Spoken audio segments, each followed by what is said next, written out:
بسم الله الرحمن الرحيم والصلاة والسلام على رسول الله صلى الله عليه وسلم. Chapter 7 goormaynu gallay waxaynu gallay kolkii dowladdii Soomaaliyeed burburtay calankii United Nations ka taagan yahay laakiin gudihii waa ka burburay UN-ka gacanta inagu dhigay UN-ku African Union buu inoo dhiibay African Union baa dabadeedna dhiigaad inoo dhiibtay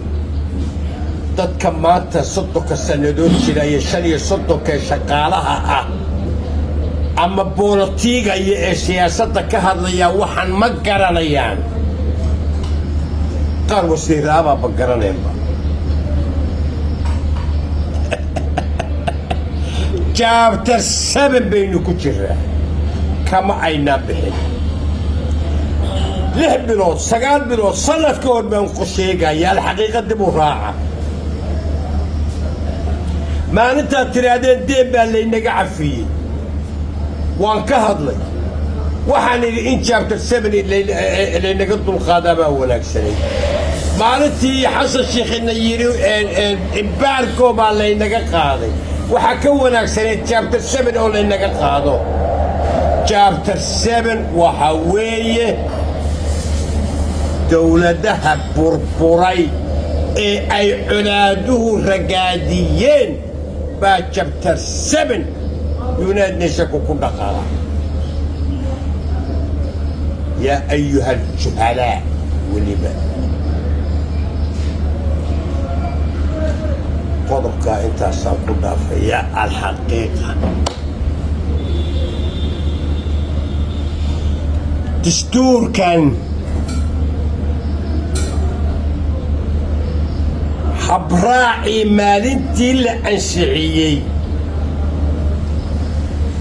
أيوه هذا الدستور كو أصحمي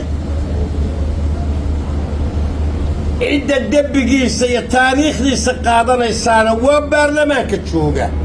وقدون كتشوغا ومدحوينها تشوغا وكلا تقاي أبال بالكو قبل ما نتا الله قوئي بابا عيقيا الله حمر وحسن أركاي إني صوص سعودان غضب كان إنتاسان كدافيا الحقيقة حسن الشيخ والله يري إنه كان حلانة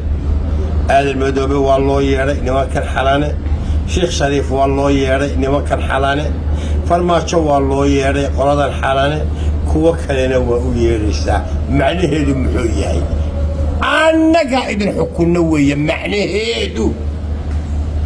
اسمه حكم تاوية معنى هيدو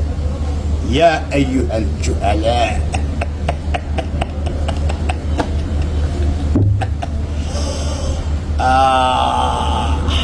نصيب ترانا نوح قرانا أيام ترانا شاهل لمرمية وأيام ترى Chapter 7 بين كجرة طلابا مقادي كرو حسن الشيخ عرف السفينة هاي عرف ميري كرو هاي له إسقى إين له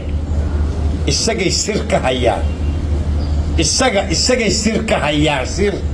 أو إين له أو بوغ له الحقيقة ربنا آتينا في الدنيا حسنة وفي الآخرة حسنة وقنا عذاب النار